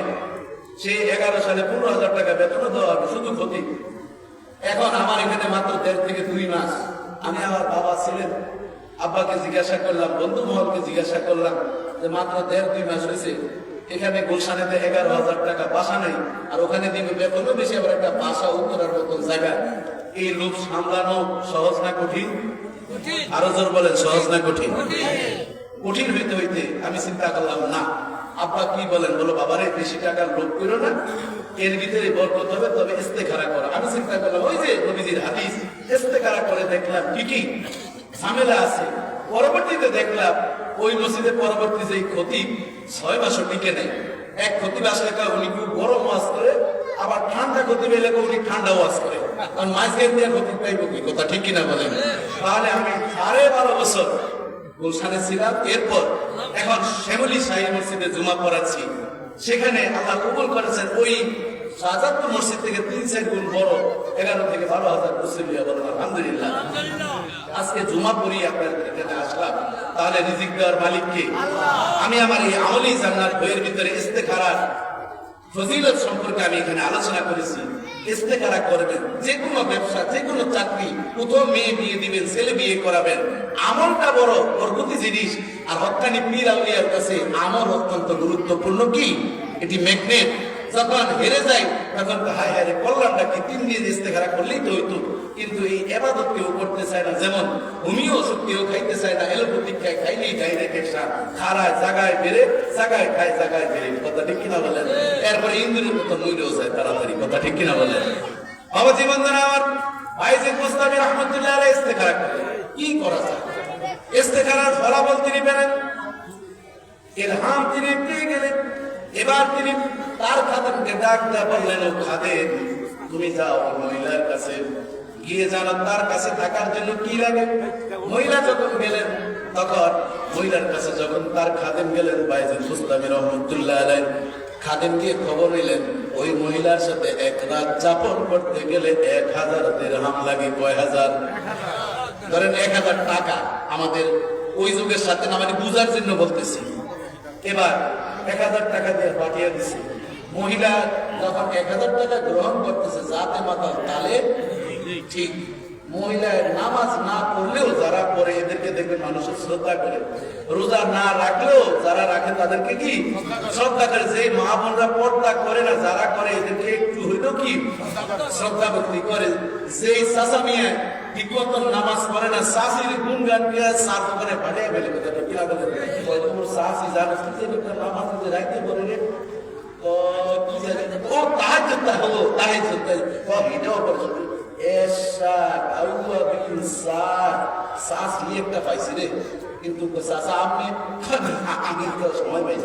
এরকম আছে না নাই? শাশির গুণগান করতে করতে শহীদ হয়ে যায়, এরকম আছে না নাই? ওই মহিলা ওই অবস্থা। মহিলা বলতেছে আমার জীবন তো শেষ, কিন্তু এত বড় বুজুর্গ তিনি আমার সাথে থাকবেন, একটা রাত 1000 টাকা পাঠিয়ে দিচ্ছে। এটা আমি বিশ্বাস করি না। খাদেম সাহেব বললেন, বিশ্বাস করো আর না করো, আমি 17 বছরের খাদেম, আমি মিথ্যা কথা আমার জীবনে বলি নাই। হুজুরের খেদমতে আমার জীবনটা কাটিয়ে দিয়েছি। নেও 1000 টাকা রাখো, বাকি কথা তোমার সাথে সময় মতন হয়ে যাবে। হুজুরের কাছে গিয়ে বললেন, হুজুর সব ঠিক। হুজুর একটা গাড়ি বানাইলেন। কি বানাইছেন? গাড়ি বানাইয়া, বরিশালের গাড়ি আছে না, এখন বরিশাল আপগ্রেড হয়েছে। আমি সার্চি না করছি তো, কত গাড়ি জীবনে দেখছি। আর হাড়ি পাতিলের ভিতরে কয়টা ভাত, একটু তরকারি, বড় একটা ট্যাক্সি লইছে। লঞ্চের ভিতরে একটা পিকনিকের স্পট হইতো, কথা ঠিক কিনা বলেন? আগের সে দিন ভালো। বরিশালের কেউ থাকলে ভাই আপনারা খেপবেন না। 10-12 বছর আমাদের দেশে কাটাইছি তো, প্রায় 9 বছরের মতো। এই জন্য এখন কিন্তু বরিশাল অনেক কি আপগ্রেড, বলেন না আলহামদুলিল্লাহ। বাবাজি বন্ধুরা আমার, ঘাটি একটা নিয়ে বাজিদ মুস্তাফি রহমাতুল্লাহ আলাইহি মাগরিবের নামাজের পর আওয়াবিন নামাজ পড়ে প্রস্তুতি নিলেন। এশার নামাজ শেষ করলেন, শেষ করে মহিলার কাছে রওনা দিলেন গাড়ি নিয়ে। খাদেম সাহেব কইতেছে, হুজুর কি কামটা করতেছেন আল্লাহ জানে। গ্রামের ভিতরে সমালোচনা শুরু হয়ে গেছে, মহিলার সাথে থাকবেন। হুজুরে বলতেছেন, তোমরা আমারে দোয়া করো আল্লাহ যাতে উত্তম প্রতিদান দান করে। বাবাজি বন্ধুরা আমার, আল্লাহর ওলি ফাইলুল হাকিমে লা ইয়াখবানি হুকমা, উসুলের পরিভাষা, যিনি হাকিম তার কোন কাজ আপনার আর আমার মতন সলিমউদ্দিন কলিমউদ্দিনের মতন কাজ না। এর ভিতরে বহুত ইতিহাস আছে না নাই? আল্লাহর ওলি রাতে গভীরে একা একা টর্চ লাইট একটা নিয়ে যাচ্ছে, গিয়ে দরজার ভিতরে নক করছেন, মহিলা দরজা খুলছেন। মহিলা যতই হোক আল্লাহর ওলির কপালের ভিতরে চেহারার ভিতরে আল্লাহর নূর আছে না নাই? নবীজিকে জিজ্ঞাসা করলেন, মান আউলিয়া আল্লাহ, নবী গো আল্লাহর ওলি কারা? জামিউল কালাম, কথা ছোট্ট ব্যাখ্যা অনেক বড়। নবীজি জবাব দিলেন, ইজারু যুকিরাল্লাহ, যার চেহারার দিকে তাকাইলে আল্লাহর কথা স্মরণ করে সেই হচ্ছে আল্লাহর ওলি। বাবাজি বন্ধুরা আমার, পয়গম্বর বলেন আমাকে 5টা বড় নিয়ামত আল্লাহ দান করেছেন, তার মধ্যে একটা আছে নসিরতু বিররুক মাসিরাতাস সাহার। আমাকে এমন একটা পার্সোনালিটি আল্লাহ তাআলা দান করেছেন, 1 মাস সফর করে এসে যতটুকু দূরত্ব ততটুকু দূরেও আমি ফোকাস করলে ওই আল্লাহর বান্দাকে হেদায়েত নসিব করা আমার সম্ভব। দূর থেকে কাফের আসতেছে, ওমর রাদিয়াল্লাহু তাআলা তরবারি নিয়ে আসতেছে, চাচা আমির হামজা বলতেছেন, ইয়া রাসূলুল্লাহ ইয়া হাবিবাল্লাহ, তেজস্বী ওমর আসতেছে, খোলাফত করে নিন, আপনি পেছনে যান, আমরা ডাল হিসেবে দাঁড়িয়ে যাই। সিরাতে মুস্তাফা কিতাবের মধ্যে আল্লামা ইদ্রিস কানতুনি রাহমাতুল্লাহ আলাইহি রাহমাতুল আলামিন আমির হামজা রাদিয়াল্লাহু তাআলা আনহু বলেন, ও আমির হামজা, ডাল হওয়ার প্রয়োজন নাই, তুমি সরে যাও, ওমরকে আসতে দাও। আর আমার নবী ওই চোখের ভিতরে রব্বুল আলামিন এমন একটা রে দান করে দিলেন, ওই যে তাকু ফিরাশাতাল মুমিনিন ফাইন্নাহু ইয়ানজুরু বিনুরিল্লাহ, আমার আল্লাহর নূরের তাদাল্লির মাধ্যমে যখন ওমরের দিকে তাকিয়েছে, ওমর যত কাছে আসে ততই পাগলের মতন মাথাটা নত করতেছে। আস্তে আস্তে নবীর কদমের কাছে এসে বললেন, ইয়া রাসূলুল্লাহ ইয়া হাবিবাল্লাহ, আমি কালেমা গ্রহণ করার জন্য এসেছি, আপনি আমাকে পড়িয়ে দেন লা ইলাহা ইল্লাল্লাহ মুহাম্মাদুর রাসূলুল্লাহ। জোরে জোরে বলেন সাল্লাল্লাহু আলাইহি ওয়াসাল্লাম। এটা কি রূপ বলা হয়, এটা কি ওলিদের ফায়েজ বলা হয়। যখন বাইজিদ মুস্তাফি রহমাতুল্লাহ আলাইহি ওই মহিলার ঘরে প্রবেশ করলেন, মহিলা বাইজিদ মুস্তাফির দিকে তাকিয়ে থাকলেন অপলক নয়নে। আজকের এই সাহুনির ভিতরে অন্য পুরুষের সাউনির সাথে এক নয়, এর ভিতরে আল্লাহ একটা খেলা জমিয়ে দিয়েছে। মহিলাকে ছোট গলা বলেন, ও মহিলা, তোমার সাথে কি চুক্তি হয়েছে? বললো, আমার সাথে চুক্তি হয়েছে আপনি নাকি রাতে থাকবেন, 1000 টাকা পাইছো, 1000 দিরহাম পাইছি। তাহলে চুক্তিতে কি ছিল? আমি যা বলবো তাই তো তুমি মানবা? কয় হ, সব ঠিক। দেও তো কাগজটা। দেখলেন সব ঠিক আছে, স্বাক্ষর ঠিক আছে। এবার বাইজিদ মুস্তাফি রহমাতুল্লাহ আলাইহি ওই যে খেলা শুরু হয়েছে, মিয়ানে আ শেকে মাসুক করমজিজ, মিয়ানে আ শেকে মাসুক করমজিজ, কিরামান কাতিবিন রাহাম খবর নিস। আশিক এবং মাসুকের যে কি খেলা, ওই খেলা পৃথিবীর মানুষ বুঝতে পারে না। এখানে মাওলার প্রেমিকের খেলা এমন ভাবে আল্লাহ জমিয়ে দিলেন। বাইজিদ বুস্তামি বললেন, তাই যদি সত্যি হয়, ব্যাগ থেকে তিনি কাট্টি কুট্টি যা নিছেন, এর ভিতরে এমন যন্ত্রপাতি নিছেন। প্রথম যন্ত্র হইল, ও মহিলা যাও, তোমার জন্য আমি পোশাক নিয়ে এসেছি, গোসল করে এই পোশাকটা তুমি পরিধান করে আসো।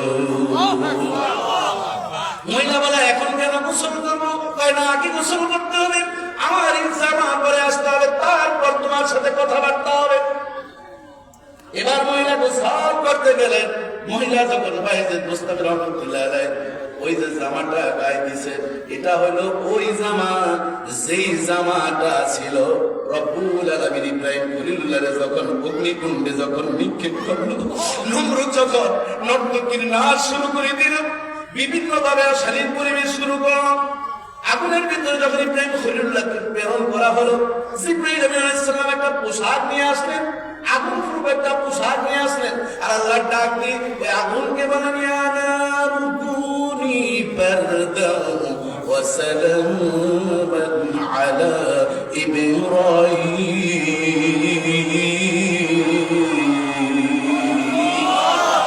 আগুনের রিমোট কার কাছে? আরো জোরে বলেন, আগুনের রিমোট কার কাছে? সে আল্লাহ এখন আছেন না নাই? আসুন জবান করে বলি আল্লাহ, আল্লাহ।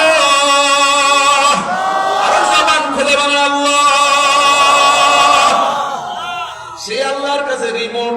আল্লাহ এবার টিপ দিয়ে দিলেন, আগুনের সুইচ দাও দাও করে জ্বলতেছে।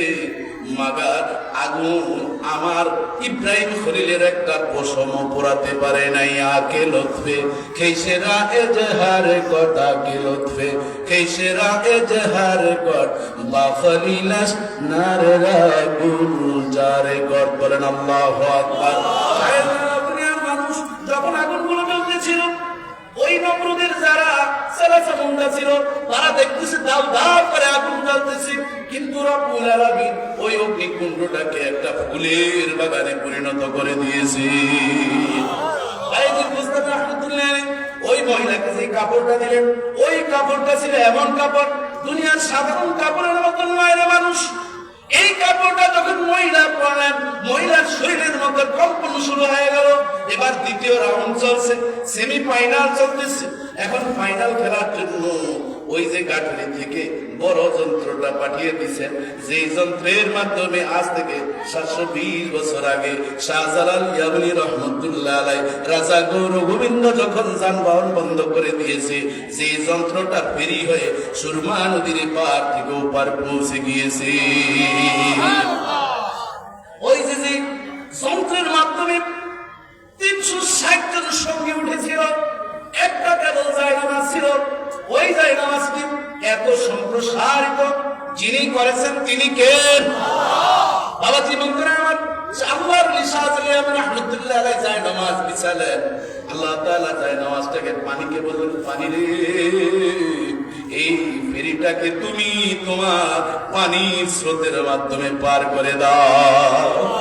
ওদিকে বলতেছেন স্রোতের মতন পার করে দাও, আর এদিকে বলছেন ইয়া নারু কুনি বারদাও ওয়া সালামান আলা ইব্রাহিম।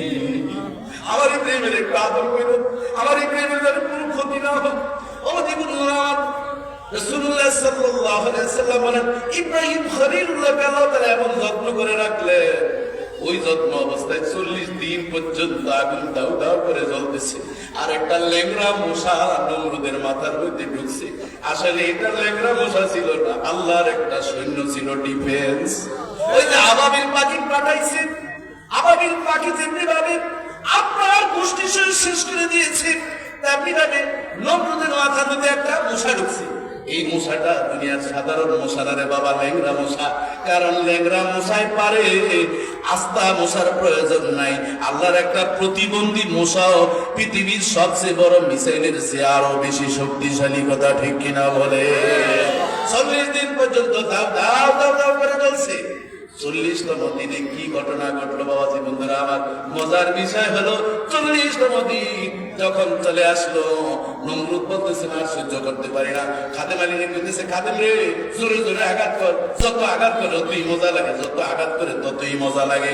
খাদেম বলতেছেন যা থাকি আর না থাকি সামনে মাঠে ক্লোজ করে দে। এমন করে এক আঘাত দিছে, আঘাতের সাথে সাথে মাথা সইসির হয়ে গিয়েছে। আর ওই ল্যাংড়া মশা ভুঁ ভুঁ করে আল্লাহর বাড়িতে চলে গেছে। বাবাজি বন্ধুরা আমার গভীর মনোযোগ। ওই যে যে জাহাজ এক থেকে বাইর করছেন, এটা কিন্তু বরিশালের জাহাজ না, এটা কোন জায়গার জাহাজ? এই তো এই যে চাচা, আমি আপনার পুরস্কার দেওয়া দরকার। এটা কোন জায়গার জাহাজ? সিলেটের জাহাজ। ওই সিলেটের জাহাজটা গাড়ি থেকে করলেন, এটার নাম কি? আরো জোরে বলেন এটার নাম কি? জায়নামাজ। আরো জোরে বলেন এটার নাম কি? আরো জোরে বলতে হবে। মার্কাটা কি? এই তো 12 ফেব্রুয়ারি নির্বাচন একটু দিয়ে দিলাম আর কি। আওয়াজি বন্ধুরা আমার, ওই জায়নামাজ বললেন। জায়নামাজ বলার পর মহিলারা বলল, মহিলা তোমার সাথে আমার চুক্তি হয়েছে, নির্ণয় হয়েছে, গোসল করছো, জামা পরছো, এবার তুমি জায়নামাজে দাঁড়িয়ে যাও। মহিলা বলতেছে, জায়নামাজে দাঁড়িয়ে আবার কি করে? কয় কিছু করা লাগবে না, তুমি কেবলমাত্র দাঁড়াও। ওই মহিলা যখন জায়নামাজের উপরে দাঁড়াইছে, বাইজিদ বুস্তামি রহমাতুল্লাহ আলাইহি রফাইয়া তাইয়া দুহাত তুলে আল্লাহকে ডাক দেবেন, আল্লাহ ও মালিক, আমার উদ্দেশ্য ছিল এই মহিলাটাকে তোমার জায়নামাজে দাঁড় করিয়ে দেওয়া, বাকি হেদায়েতের দায়িত্ব তোমার হাতে ছেড়ে দিলাম। তাকবীর! ইসলামপুর দরবার শরীফ, ফুরফুরা দরবার শরীফ, জনাব হযরত মাওলানা ডক্টর মুর্শিদ আলম সানি সাহেব। বাবাজি বন্ধুরা আমার, মহিলা এবার জায়নামাজে দাঁড়িয়ে আছেন, আর বাইজিদ বুস্তামি আল্লাহর ওলি দোয়া করতেছেন। এবার তিনি নামাজ পড়তেছেন, রুকুতে গেছেন, সিজদায় পড়ছেন। রে বাবা, দেখা যায় সিজদার মধ্যে থাকা অবস্থায় মুয়াজ্জিন ফজরের আযান দিয়ে বলতেছে, আসসালাতু খায়রুম মিনান নাওম। এক সিজদার আছে, ওই মহিলা আযান শেষ হয়ে গেল। এবার তিনি বসে বলছেন, হুজুর আমার জীবনে যা গুনাহ করছি আল্লাহ মাফ করবে নি, আপনি আমাকে তওবা করান। আমার এবার চক্ষু খুলে গিয়েছে, আমি সিজদা অবস্থায় আল্লাহর কত নিয়ামত দেখেছি, আপনি আমাকে তওবা করিয়ে দিন। বাইজিদ বুস্তামি রাহমাতুল্লাহ আলাইহি মহিলাকে পাগড়ির মাধ্যমে এভাবে তাকে তওবা করিয়ে দিলেন। আর মহিলা বলল, হুজুর বাকি জীবনে আমি আর অন্যায় করব না, জুলুম করব না, আমার শরীরটাকে আর আমি কোনোদিন মানুষকে দেখাবো না, বাকি জীবনে গুনাহ করব না। আমার গুনাহ মাফ করছনি, আমার গুনাহ মাফ হইছে নি। হাসরের দিনে গুনাহগার বলে আমায় ডাকি দিও না, হাসরের দিনে জাহান্নামী বলে আমায় ডাকি দিও না। আমার আম্মা আব্বার কবরে আর আযাব দিও না। মহিলা এভাবে আল্লাহর দরবারে কান্না করে করে বাইজিদ বুস্তামি রাহমাতুল্লাহ আলাইহি ফজরের নামাজের আগে বের হয়ে গেলেন। আর মুরিদ মুত্তাকিনরা বলতেছে, আরে হুজুরের পিছনে আজকে ফজরের নামাজ হবে কিনা জানি না, আজকে হুজুরে কি যেন খবর নিয়ে আসতেছে। আল্লাহর ওলি বাইজিদ বুস্তামি রাহমাতুল্লাহ আলাইহি পৌঁছে গেলেন। পৌঁছে নামাজ যখন শেষ করলেন, এই গোটা রাতের ঘটনা যখন বললেন, যে মুরিদরা, এরকম কিছু মুরিদ আছে সুসময়ে অনেকেই বন্ধু বটে হয়, দুসময়ে হায় হায় কেহ কারো নয়। এমন আছে না নাই? কিছু কিছু মুরিদ ছিল, ওই যে মুযাবযাবিনা বাইনা যালিকা লা ইলাহা ইল্লাল্লাহ ওয়া লা ইলাহা ইল্লাল্লাহ, হুজুরের বুড়া বয়সে কামটা করছে কি? হুজুরে কি বুড়া বয়সে কামটা করছে কি? বেডির কাছে মাইসে বুঝি যায়। এখন দেখতেছেন হুজুরের ঘটনা ভিন্ন রকম। যারা এই কাজ করেছে, অন্যায় করেছে, তারা হুজুরের পায়ে পড়ে, এমন যারা রাগ করে মসজিদ থেকে বের হয়ে গিয়েছে, বলতেছেন আর বাকি জীবনে হুজুরের কারো যাব না, কাছেও যাব না। পরবর্তীতে হুজুর সবাইকে একসাথ করে যখন বিষয়টা বললেন, সকলেই আল্লাহর দরবারে তওবা করতেছেন, হুজুর কাছে বলতেছেন, হুজুর আমারে ক্ষমা করে দেন। হুজুর বলতেছেন, আমাকে ক্ষমা করার প্রয়োজন নাই, আমার রব তোমাদেরকে অবশ্যই অনুতপ্ত দিল নিয়ে যদি তোমরা পড়ো, আস্তাগফিরুল্লাহ রাব্বি মিন কুল্লি যামবি ওয়া আতুবু ইলাইহি লা হাওলা ওয়ালা কুওয়াতা ইল্লা বিল্লাহিল আলিয়্যিল আযীম। আমার নবী আস্তাগফিরুল্লাহ তাবারক ওয়া তাআলা ফি কুল্লি ইয়াউমিন মিয়াতা মাররা।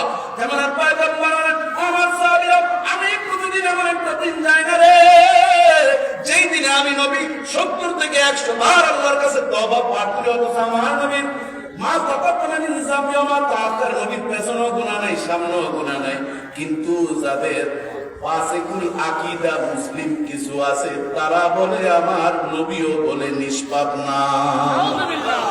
এজন্য আমি আমার এই বইতে লিখেছি, দেখুন তারা বলতেছে আদম নবী নাকি উনি গুনাহ করছেন, উনি আল্লাহর কাঠগড়ায় দাঁড়াইবেন, মুসা নবী ফাঁসির আসামি, নাউযুবিল্লাহ বলবেন না। এজন্য নবীরা নিষ্পাপ কিনা এই সম্পর্কে আমি সহিহ আকীদায়ে নাজাতের পথ আমি লিখেছি। এই আকীদার ভিতরে গোলমাল আছে না নাই? আবার সাহাবায়ে কেরামদেরকে মেয়ারে হক বলে না, এজন্য আমি এখানে লিখেছি সাহাবায়ে কেরাম তারা হচ্ছে সত্যের মাপকাঠি। বাবা এই যে সাহাবায়ে কেরাম সত্যের মাপকাঠি।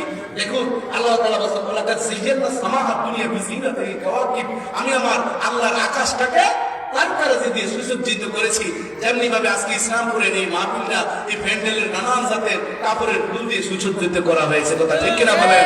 আল্লাহ তাআলা আসমানটাকে সুসজ্জিত করেছেন। ও বাবা, আল্লাহ যদি গোটা আসমানকে সুসজ্জিত করতে পারেন, আমার পয়গম্বর মানা সাহাবী কান নজুম বিআইয়িহিম তাদাইতুম ইয়াকুদাইতুম, ও দুনিয়ার মানুষরা শুনো রে, আল্লাহ যেমন আসমানকে সুন্দর করেছে আল্লাহর তারকারাজি দিয়ে, আমি তেমনি ভাবে আমার 1,14,000 সাহাবীদেরকে দিয়ে দুনিয়ার জমিনটাকেও আমি সুন্দর বানিয়েছি। আমার সাহাবীরা তারকার সমতুল্য, নক্ষত্র সমতুল্য। আমার একজন সাহাবীকে যদি কেউ ফলো করে তাহলে রব্বুল আলামিন ওই বান্দার জন্য জান্নাতের দরজাকে উন্মুক্ত করে দিবে।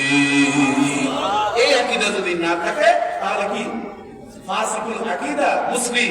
এখানে আমি সেই বিষয়গুলো লিখেছি। বাবাজি বন্ধুরা আমার, আজকের এই রাতে আমার আল্লাহ সুবহানাহু ওয়া তাআলা নবীজিকে নিয়েছেন আল্লাহর দিদারের জন্য। পরিতাপের বিষয় এই বইগুলো কিন্তু আজকে আপনারা নেবেন, অত্যন্ত প্রয়োজনীয় বিষয়। মেরাজের আলোচনা আজকে আমি জুমাই করেছি। গতকাল রাতে সারসিন হযরত পীর সাহেব হুজুর কেবলার সাথে আমার মাহফিল ছিল কামারখোলা মুন্সিগঞ্জে। সেখানে হুজুর বলছিলেন মেরাজের আলোচনা করার জন্য, তো সেখানে আমি আলোচনা করেছি। আপনাদেরকে শুধুমাত্র এটুকু বলছি যে এখন নতুন আপগ্রেড বের হয়েছে, সরাসরি নবীজি নাকি আল্লাহর দিদার অর্জন করে নাই, ঘুমের ঘরে করছেন। কোথায় করছেন? ঘুমের ঘরে। এখানে আমি এর জন্য 45 পৃষ্ঠা থেকে 51 পৃষ্ঠা লিখেছি। বাবা রাসূলুল্লাহ সাল্লাল্লাহু আলাইহি ওয়াসাল্লাম যদি ঘুমের ঘরে করেন, আমি ওই যারা জ্ঞান পাবে তাদেরকে বলছি সূরা আসরা, বনি ইসরাঈল বা সূরা ইসরা প্রথম আয়াতে আল্লাহ কি বলছে? সুবহানাল্লাযী আসরা বিআবদিহি লাইলান মিনাল মাসজিদিল হারাম ইলাল মাসজিদিল আকসা আল্লাযী বারাকনা হাওলাহু লিনুরিয়াহু মিন আয়াতিনা ইন্নাহু হুয়াস সামিউল বাসীর।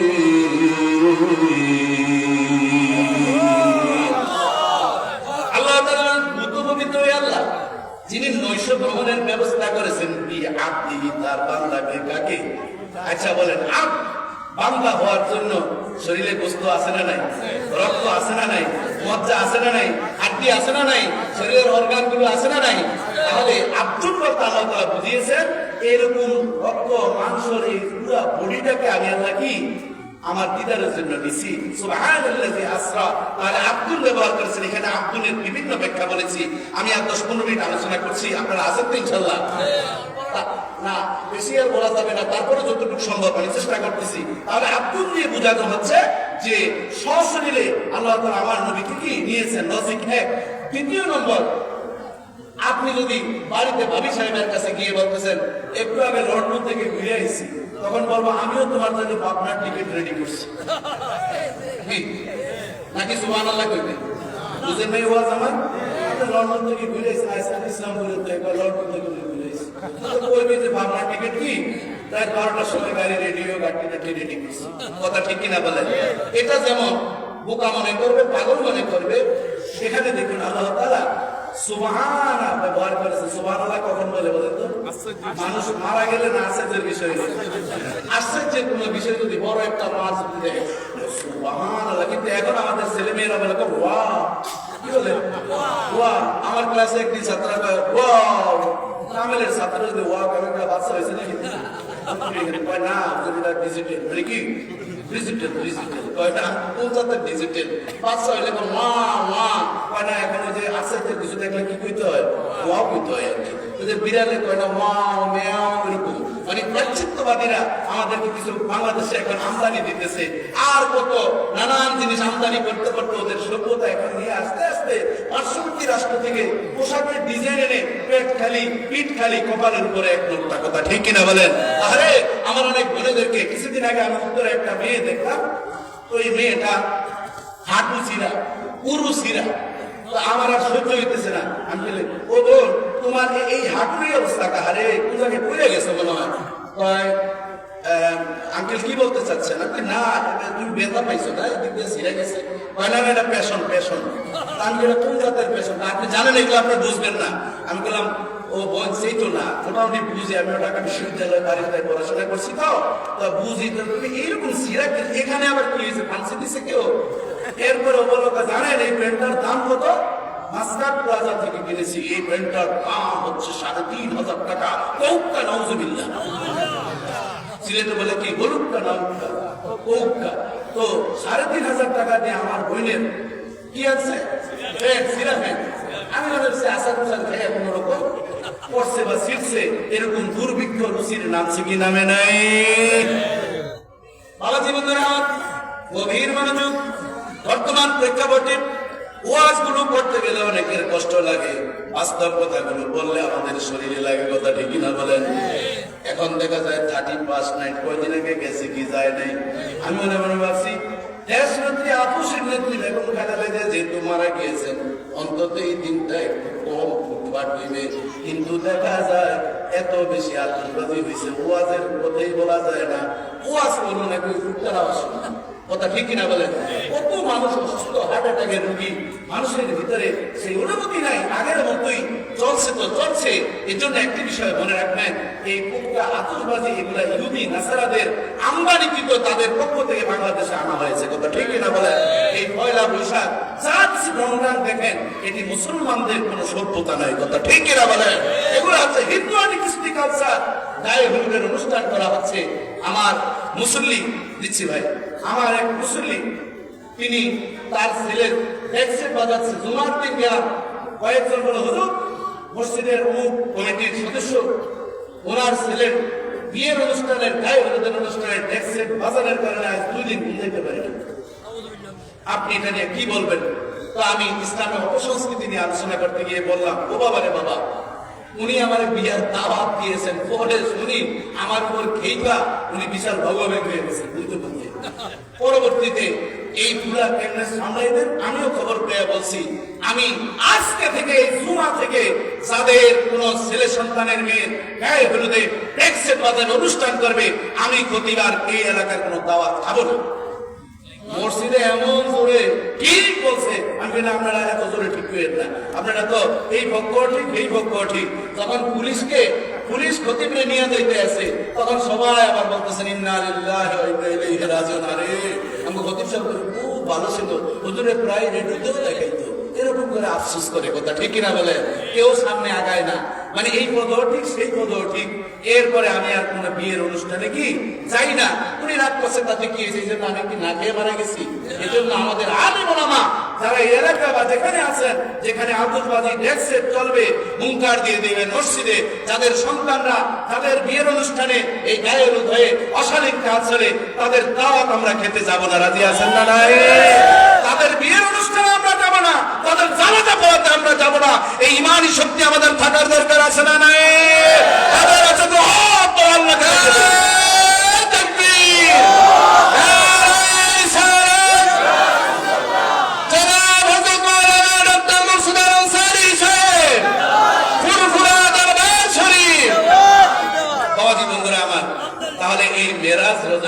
বিশ্বাস করে না, না করলে কি আসে যায়? নবীকে আল্লাহ তাআলা বলেন রাফা'না লাকা যিকরাক, কথা ঠিক না বলেন? 34 ভাই বাবা, 34 বার আপনি দেখেন, হ্যাঁ কিতাব খুলে দেখেন। আল্লামা আইনি রহমাতুল্লাহ উমদাতুল কারীর ভিতরে বর্ণনা করেছেন, অনেক ব্যাখ্যা এখানে রয়েছে। আমি আমার এই বইতে সরাসরি মেরাজে দেখেছি 34 বার আমার প্রিয় নবী আল্লাহকে দেখেছেন, 33 বার দেখেছেন ঘুমের ঘরে, আর একবার সশরীরে আল্লাহ তাআলা আমার নবীকে দিদারের ব্যবস্থা করেছেন এই মেরাজ রজনীতে, আজকের এই রাতে। জোরে জোরে বলুন আল্লাহু আকবার, আর জবান খুলে বলুন আল্লাহু আকবার। যারা এটাকে বিশ্বাস করে না, তারা হচ্ছে ফাসিকুল আকীদা মুসলিম। কথা ঠিক কিনা বলেন? এখানে আমি এজন্য এই বিষয়গুলো লিখেছি। আজকে আপনাদের এখানে ইসরায়েলের সওয়াবের মাহফিল। কথা ঠিক কিনা বলেন? হেডলাইনে আছে না নাই? তবারক আছে না হুজুর? হুজুর আপনার নাম কি? শাহাবুদ্দিন ভাইয়ের জজবা আছে। আল্লাহ তাআলা আমার ভাইয়ের ইলমে আমলে বারাকা দান করুন, বলেন আমিন। আচ্ছা, এই যে তবারক আয়োজন করা হচ্ছে, খরচ হয় কত টাকা, কত পেরেশানি। কথা ঠিক কিনা বলেন? ইউটিউবে বসে বসে বলতেছে যেই মাহফিলের তবারক খাওয়ানো হয় ওটা হচ্ছে বেদাতি মাহফিল, আর যেই ছেলেরা এই টাকা পার্টিসিপেট করে দেয় ওই ছেলের সন্তানের মা বাবার কবরে আযাব পারে। নাউযুবিল্লাহ। কি আসতে দেবেন না একটু জোরে দেবেন? এই দলিলগুলো জানার দরকার আছে না নাই? এখন আপনি খালি শুনবেন আর মেনে থাকবেন, এটাও নিমাই শয়তানের লক্ষণ। কথা ঠিক কিনা বলেন? আপনি ওয়াজ মাহফিলে দাওয়াত পাবেন কি পাবেন না এই কথা বললে মানুষের দাওয়াত দিবে কি দিবে না এই চিন্তা করে যদি দাওয়াত ইসলাম প্রচার করেন তাহলে আপনিও একজন মুনাফিক নাম্বার 1। কথা ঠিক কিনা বলেন? সত্য কথা, জাল হাক্কু ওয়া জাহাকাল বাতিল ইন্নাল বাতিলা কানা যাহুকা। কথা ঠিক কিনা বলেন? সত্য সমাগত। আগে আমরা ওয়াজ মাহফিল করেছি, ডানে বামে তাকিয়েছি, কত ভয়, হিংসার, আলেম ওলামার নির্যাতন, কত কিছু আমরা দেখেছি। এখন দেখুন সে যেই শক্তিধর মানুষগুলো ছিল তাদেরকে এখন আর খুঁজে পাওয়া যায় না, ইস্তেকারা করে ঘুমও দেখা যায় না। কথা ঠিক কিনা বলেন? এজন্য এই জেনজি জেড জেনারেশন আমাদেরকে দেখিয়েছে আবারও যারা ইসলামের বিরুদ্ধে কথা বলবে, ওয়াজ মাহফিলের বিরুদ্ধে কথা বলবে, আলেম ওলামাদের বিরুদ্ধে কথা বলবে, হক্কানি পীর আউলিয়া পুরপুরা সারসিরারে হক্কানি দরবারের আউলিয়া কেরামের বিরুদ্ধে যারা কথা বলবে, আমার আল্লাহ হাদিসে কুদসিতে বলেছেন মান আদালি ওয়ালিয়ান ফাকাদ আযানতু বিল হারব। আমার কোন বন্ধু ওলির বিরুদ্ধে যদি কেউ কোন সময় কথা বলে, বিভিন্ন মন্তব্য করে, বিরোধিতা করে, আমি আল্লাহ তাদের বিরুদ্ধে যুদ্ধের ঘোষণা দিয়ে দিলাম। জবান খুলে বলেন আল্লাহু আকবার। আর জবান খুলে বলেন আল্লাহু আকবার।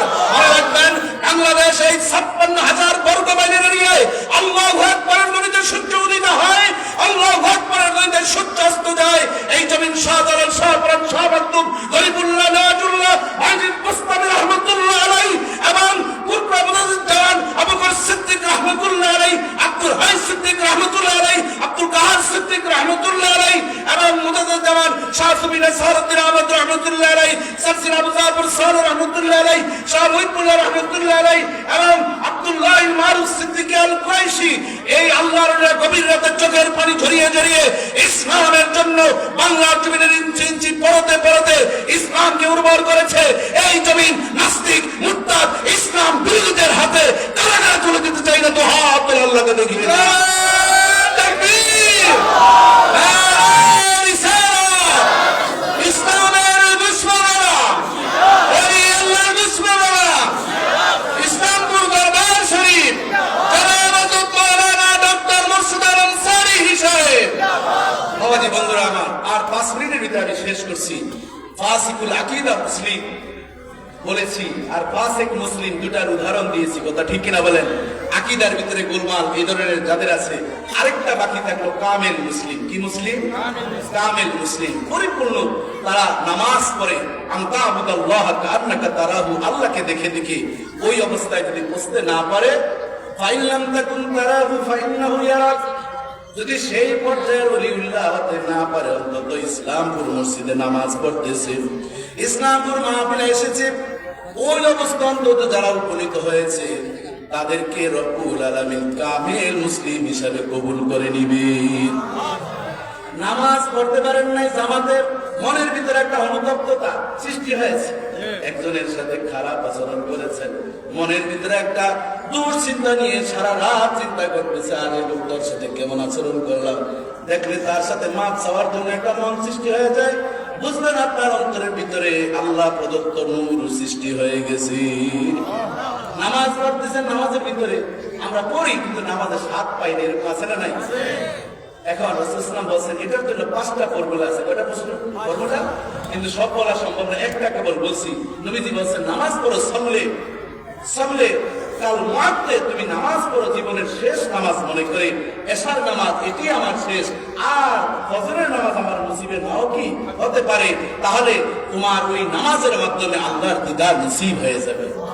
বাবা ওই যে যেটি বলছিলাম এই বইয়ের কথাটা, যে যারা ইসালে সওয়াবের মাহফিলে, আপনারা মনে হয় ভুলে গেছেন, আমি ভুলি নাই, ইসালে সওয়াবের মাহফিলে বেদাত যারা বলতেছে তারা একটা কি দলিল দিতেছে?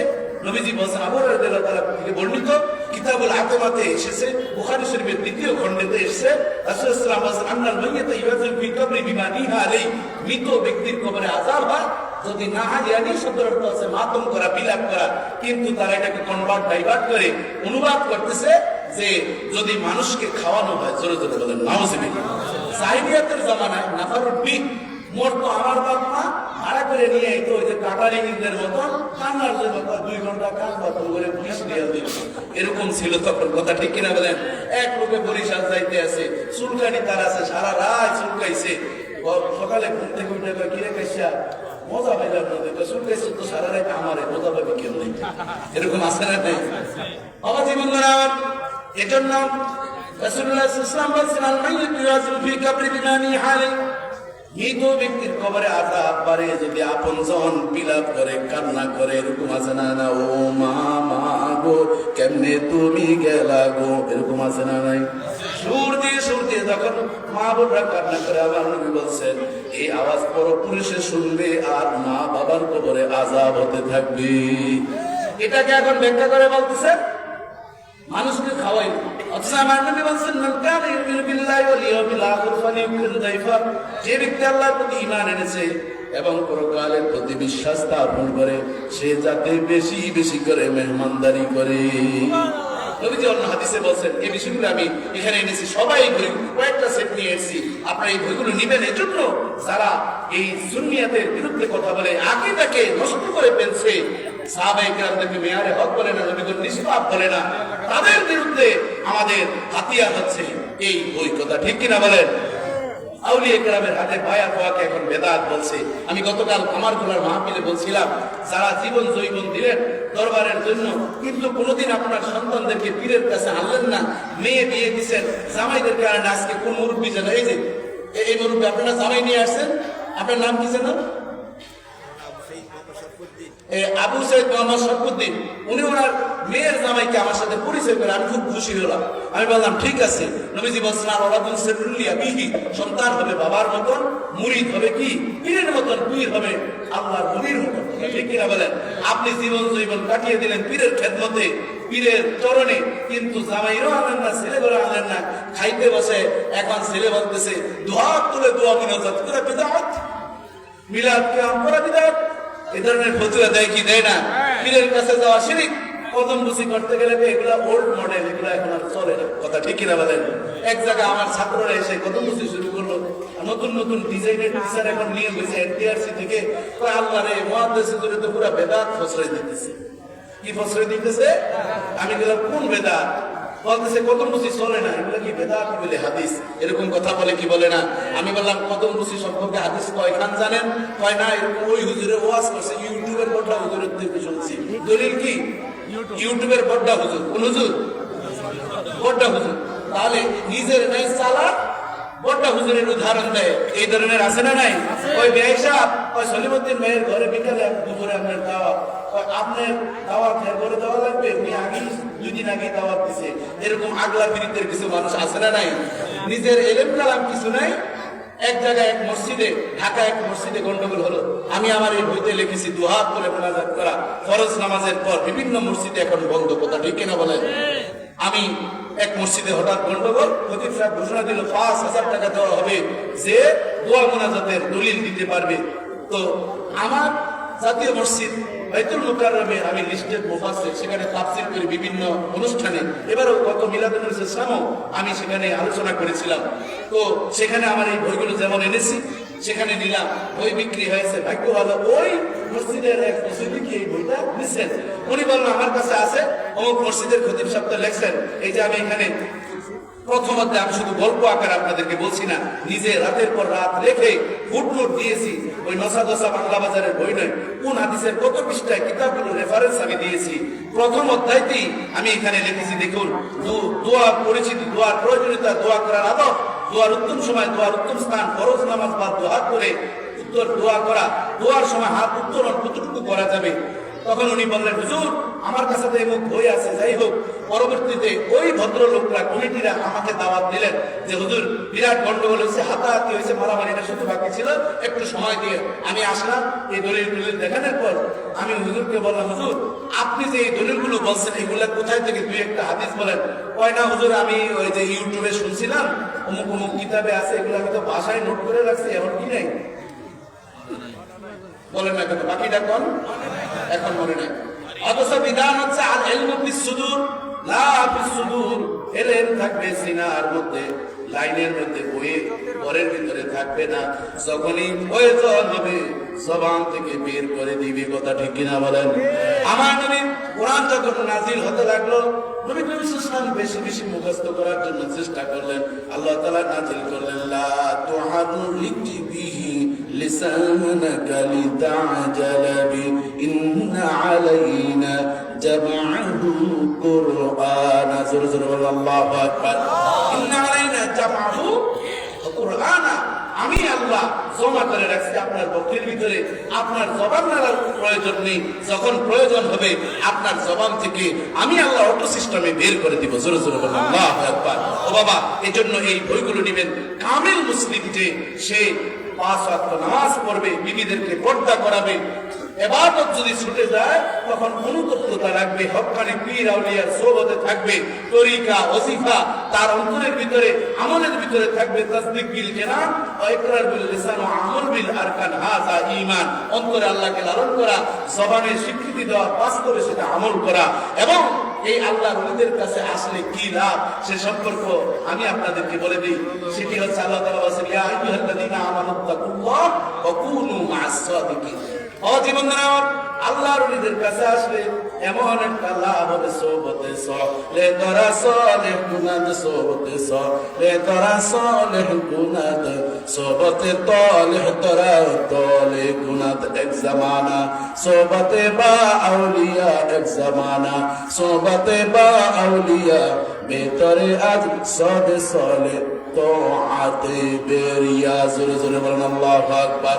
শায়ের মানে দুনিয়ার মানুষ সোহবতের কারণে রব্বুল আলামিন, ওলির সোহবতে যদি তুমি কিছু সময় থাকতে পারো, 100 বছর যদি তুমি বাঁচো, আর যদি অহংকার ব্যতীত তুমি ইবাদত করো, যত ইবাদত করবে যত সওয়াব হবে। আল্লাহর ওলি ফুরফুরার ওলির পাশে যদি বসে, তার দিকে তাকিয়ে যদি থাকো, সোহবত নিতে পারো, এর চেয়ে রব্বুল আলামিন তোমাকে মর্যাদাবান বানিয়ে দিবে। এজন্য বাবাজি আজকের এই মাহফিল আপনারা এসে খুশি তো? আমি আর আলোচনা করা সম্ভব নয়, এখানেই শেষ। বলছিলাম 11টা 10, কিন্তু 20-25 বেজে গিয়েছে। আরো এখানে হাজারাত ওলামে কেরাম আছেন, ইনশাআল্লাহ আরো তাকরীর পেশ করবেন, কেউ উঠবেন না ইনশাআল্লাহ। এই মাহফিল থেকে আমরা যা শুনলাম, কামেল মুসলিম হওয়ার জন্য অনুতপ্ত দিল সবসময় থাকবে, মুহাসাবা আমরা করব। রাতে যখন ঘুমাবো, দিনে কয়টা ভালো কাজ করলাম, কয়টা খারাপ কাজ করলাম। ভালো কাজের জন্য মনটা যাতে হাসে, খারাপ কাজের জন্য মনটা যাতে কাঁদে। নবী বলেন, এই অনুতপ্ত দিল নিয়ে ঘুমালে, সারা রাত নফল ইবাদত করলে যে সওয়াব, রব্বুল আলামিন তোমার আমলনামায় সেই সওয়াব দিতে থাকবেন। জবান খুলে বলেন আল্লাহু আকবার। একটা স্লোগান দিয়ে শেষ করছি, আমি পড়ার পর আপনারা পড়বেন। কারো উপকার করতে না পারলেও পড়েন, ক্ষতি করব না, দুইটা ভাগ খুব জোরে সরে বলবেন, অন্তরে ডাউনলোড করে ইনস্টল করে দিবেন। কারো উপকার করতে না পারলেও ক্ষতি করব না, এটা বাংলায় বলছি। আরবি হাদিসটা হচ্ছে আদ-দীন ওয়ান নাসিহা। নবী বলেন, দ্বীন, এই ইসলাম যে দ্বীনটা, এটার উদ্দেশ্য হচ্ছে কারো কল্যাণ কামনা করা। আল্লাহ তাআলা আমাদেরকে সেই কল্যাণকামী হয়ে বাকি জীবনটা আমাদেরকে পরিচালিত হওয়ার তৌফিক দান করুন। হক্কানি আউলিয়া কেরামের যাতে নেক নজরে থেকে আল্লাহর জান্নাতে যাতে আমরা হক্কানি ওলিদের সাথে, ফুরফুরা সারসিনারি ওলিদের সাথে রাসূল সাল্লাল্লাহু আলাইহি ওয়াসাল্লামের শাফাআতের মাধ্যমে যাতে জান্নাতুল ফেরদাউস আমাদের ঠিকানা হয়, এই প্রত্যাশায় আজকের মতন বিদায় নিচ্ছি। আবারও কখনো যদি সুযোগ হয় দেখা হবে আপনাদের সাথে। ঢাকা গেলে শেবলী শাহী মসজিদে আমাকে পাবেন, জুমার মসজিদে। আমি আপনাদের সকলের জন্য দোয়া করছি, আপনারাও আমার জন্য দোয়া করবেন। আগামী কালের পরের দিন এখানে কি বাওয়াল একটা এলাকা আছে মনে নাকি, এই বাওয়াল এলাকা 19 তারিখে আমার মাহফিল আছে, কি যেন 5 তলা একটা এলাকায়। হ্যাঁ।